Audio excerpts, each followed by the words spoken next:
Hay una imagen que casi todos tenemos en la cabeza. Un hombre con túnica, de pie sobre una colina, sosteniendo un cordero en sus brazos, tranquilo, sereno, casi poético. Pero, ¿y si te dijera que esa imagen está incompleta? ¿Y si el verdadero oficio de pastor en tiempos de Jesucristo era, en realidad, uno de los trabajos más duros, peligrosos y solitarios del mundo antiguo? Porque cuando Jesús dijo, «Yo soy el buen pastor», no estaba usando una metáfora bonita, estaba haciendo una declaración radical. Y hoy vamos a descubrir por qué. Imagina por un momento que no hay ciudades modernas, ni luces, ni seguridad. Solo colinas áridas, noches oscuras y silencio. Así era la vida en Judea hace 2000 años. El oficio de pastor no era glamoroso. De hecho, en muchos textos rabínicos, los pastores eran considerados personas de baja reputación. Vivían fuera de la sociedad organizada, alejados de la pureza ritual, sin poder cumplir muchas de las normas religiosas del templo. En otras palabras, eran marginados. Y sin embargo, es precisamente a ellos a quienes se les confía lo más frágil, el rebaño. Un pastor no trabajaba 8 horas al día. Vivía con las ovejas, desde el amanecer hasta la noche y más allá. Su rutina comenzaba antes de que saliera el sol. Tenía que sacar al rebaño del redil, guiarlas hacia pastos que muchas veces eran escasos, en una tierra donde el agua no era garantizada. Esto no era Europa verde. Esto era Oriente Medio, terreno rocoso, calor extremo durante el día, frío intenso por la noche. Cada paso del rebaño era una decisión estratégica, porque un error podía costar vidas. Ahora bien, aquí viene una de las primeras verdades que casi nadie conoce. En muchos casos, los corrales de ovejas no tenían puertas. Sí, has oído bien. Eran estructuras de piedra, generalmente circulares, con una única abertura. Y en esa abertura, el pastor se acostaba a dormir. Literalmente, se convertía en la puerta. Esto no es poesía, es historia. El pastor colocaba su propio cuerpo como barrera física entre las ovejas y cualquier amenaza externa. Si alguien quería entrar, tenía que pasar sobre él. Si una oveja quería salir, tenía que pasar por él. Por eso, cuando Jesús dice en el Evangelio de Juan, «Yo soy la puerta de las ovejas», no está hablando en abstracto. Está diciendo, «Yo soy el punto de acceso. Yo soy la protección. Yo soy quien se interpone entre ustedes y el peligro». Esto cambia completamente la lectura. Ya no es una imagen simbólica suave. Es una imagen de sacrificio total. Pero la noche era aún peor, porque cuando el sol desaparecía, comenzaba el verdadero peligro. En la oscuridad el pastor no solo vigilaba, luchaba. Las amenazas eran reales: lobos, leones, osos. Sí, en la región de Israel antigua, estos animales existían y representaban un peligro constante. De hecho, en el Antiguo Testamento, el joven David relata cómo tuvo que matar a un león y a un oso para proteger a sus ovejas. Esto no era una excepción heroica, era parte del trabajo.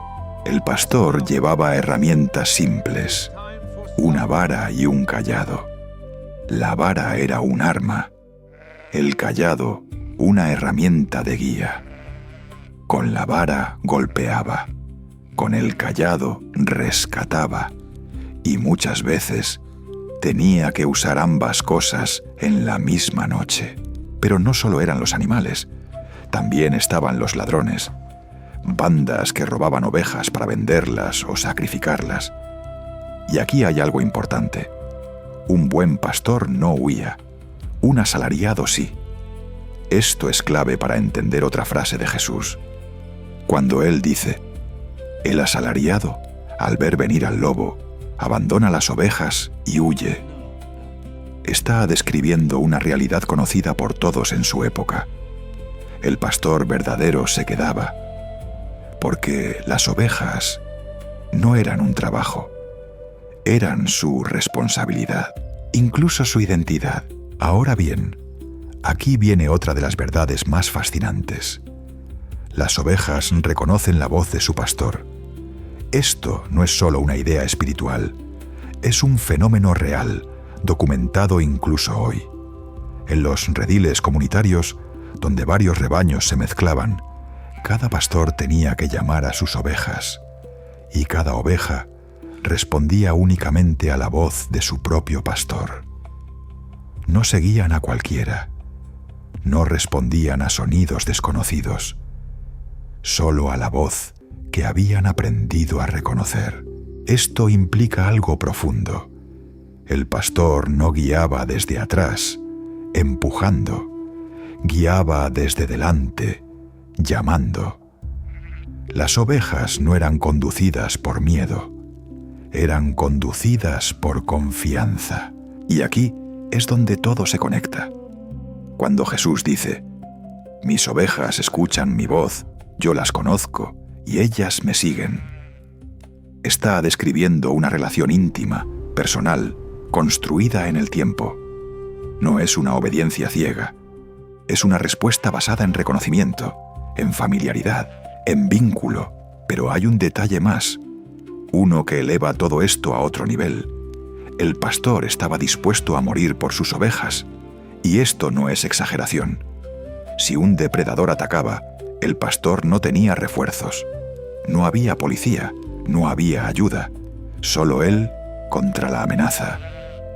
Por eso, cuando Jesús dice, el buen pastor da la vida por sus ovejas, no está usando lenguaje figurado, está describiendo el estándar real del pastor ideal. Y al mismo tiempo, está anticipando algo que aún no había ocurrido, pero que cambiaría la historia. Porque en ese momento, quienes escuchaban estas palabras no sabían aún que ese pastor iba a cumplir literalmente lo que decía, no en una colina cualquiera, sino en una cruz. Y aquí es donde la historia deja de ser solo historia y se convierte en algo profundamente personal. Porque si entendemos lo que significaba ser pastor en ese contexto, entonces entendemos que las palabras de Jesús no eran suaves, eran intensas, eran exigentes, eran radicales. Hay algo que, si no lo entiendes, te pierdes completamente el corazón de esta historia. Y es esto. Para un pastor en tiempos de Jesucristo, las ovejas no eran un número, eran individuos. Puede sonar simple, pero no lo es. Hoy estamos acostumbrados a pensar en rebaños como masas, 100, 200, 1000 ovejas. Pero en el mundo antiguo, un buen pastor conocía a cada oveja, sabía cómo caminaba, sabía cuál era más débil, sabía cuál tendía a alejarse, sabía incluso cuál estaba enferma antes de que los demás lo notaran. No porque tuviera una lista, sino porque vivía con ellas. Esto explica una de las parábolas más conocidas del Evangelio. Cuando Jesús habla del pastor que deja 99 ovejas para ir en busca de una sola perdida, eso no era una exageración emocional, era una práctica coherente con la lógica pastoral, porque para el pastor esa oveja no era una menos, era alguien que faltaba. Pero aquí viene algo que casi nadie explica y que cambia completamente la interpretación. En algunos casos extremos, cuando una oveja era especialmente rebelde, cuando constantemente se alejaba, se ponía en peligro y arrastraba a otras, el pastor tomaba una decisión drástica. Le rompía una pata, Sí, suena duro, pero escucha esto hasta el final. Después de hacerlo, el pastor cargaba a esa oveja sobre sus hombros durante semanas, hasta que sanaba, la alimentaba, la protegía, la mantenía cerca. Y durante ese tiempo, la oveja aprendía algo que nunca había aprendido antes: la voz del pastor, su olor, su presencia. Cuando finalmente la oveja volvía a caminar, ya no se alejaba, no porque tuviera miedo, sino porque había desarrollado un vínculo. Ahora es importante ser rigurosos aquí. No todos los historiadores coinciden en que esta práctica fuera universal o sistemática, pero sí refleja una verdad más profunda que está completamente alineada con la teología bíblica. La corrección puede ser una forma de amor, y eso es incómodo, porque rompe con la idea moderna de que el amor siempre es suave. En el mundo bíblico, el amor verdadero protege, incluso cuando duele. Esto nos lleva directamente a otra dimensión del oficio pastoral. El pastor no solo guiaba, también restauraba. Si una oveja caía en una grieta, él bajaba por ella. Si se lastimaba, la vendaba. Si se debilitaba, la cargaba. De hecho, la imagen del pastor con la oveja sobre los hombros no es simbólica, es histórica. Era la forma más eficiente de salvar a una oveja que no podía caminar. Ahora piensa en esto por un segundo. Cuando Jesús cuenta estas historias, no está inventando imágenes, está describiendo escenas que la gente veía todos los días. Por eso impactaban tanto, porque eran reales. Y aquí aparece otra clave que suele pasar desapercibida. El pastor no forzaba la relación, la construía, día tras día, con presencia constante, con paciencia, con repetición. Esto significa que cuando una oveja reconocía la voz del pastor, no era un milagro instantáneo, era el resultado de una convivencia prolongada. Esto tiene una implicación teológica enorme, porque cuando Jesús dice: «Yo conozco a mis ovejas», el verbo conocer en el contexto bíblico no significa información, significa relación, intimidad, cercanía real. Y eso cambia todo, porque ya no estamos hablando de una divinidad distante. Estamos hablando de alguien que se involucra, que observa, que cuida, que permanece. Pero hay un elemento más, uno que añade tensión a toda esta historia: el desierto. Porque no todas las ovejas estaban en campos verdes. Muchas vivían en zonas semiáridas, donde encontrar alimento era una lucha diaria. El pastor tenía que moverse constantemente, buscar nuevos pastos, evitar zonas peligrosas, leer el terreno. En cierto sentido, era un estratega. Y aquí es donde entendemos otra frase de Jesús: Él guía a sus ovejas y va delante de ellas. Esto no es casual. El pastor iba primero porque él asumía el riesgo. Si había un peligro oculto, él lo enfrentaba antes que las ovejas. Si el terreno era inestable, él lo pisaba primero.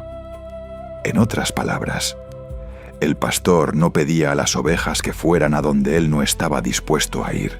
Esto redefine completamente la idea de liderazgo. No es control, es ejemplo. No es imposición, es presencia. Ahora bien, hay un contraste muy fuerte que Jesús introduce en sus enseñanzas: el contraste entre el buen pastor y los falsos pastores.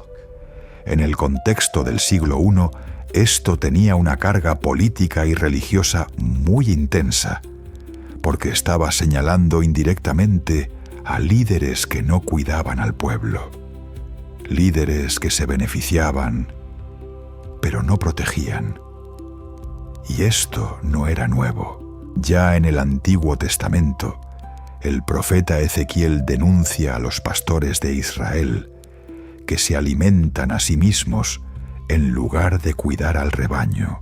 Entonces, cuando Jesús se presenta como el buen pastor, no solo está describiendo su misión, está haciendo una crítica directa y al mismo tiempo una promesa. Pero aquí viene el punto más profundo de esta parte. El pastor no siempre gana. A veces es herido. A veces pierde ovejas.